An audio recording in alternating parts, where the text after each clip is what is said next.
Hello girls, इससे पहले जो मैंने वीडियो बनाई उसमें मैं इस प्रोडक्ट को दिखाना ही भूल गई। ये भी एम कैफेन की फेस वॉश है और इसको मैं ऑलरेडी यूज कर चुकी हूँ और इसकी अनबॉक्सिंग की वीडियो मैंने इसकी भी नहीं बनाई है। इससे पहले मैंने दूसरी वीडियो में यही बोला है कि मेरे पास दीपावली के दिन में उतना टाइम नहीं था कि मैं हर वीडियो की अनबॉक्सिंग करूँ या वीडियो बनाऊँ, उतना नहीं था। इसीलिए आज मैंने सारी चीजें यूज की है और मैंने इसको फ्लिपकार्ट से मंगवाया है और इसकी रेटिंग भी काफी अच्छी है और ये भी न्यू लॉन्च हुई है एम कैफेन कंपनी की तरफ से।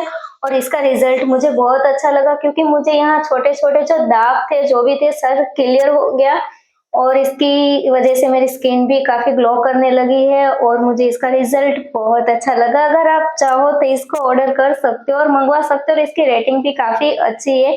तो इसकी प्राइस है 250 रुपीज। तो मुझे बहुत पसंद आई। तो ज्यादातर आप लोगों को तो पता ही है कि मैं एम कैफीन की चीजें यूज करती हूँ और मुझे एम कैफीन कंपनी बहुत पसंद है और इसके रिजल्ट सारी चीजों के अच्छे ही होते हैं, चाहे वो कोई भी हो, साबुन हो या बॉडी वॉश हो, बॉडी लोशन हो या कुछ भी हो।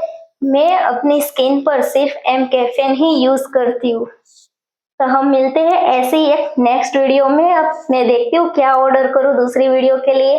तो मेरे साथ जुड़े रहिए, मिलते हैं हम।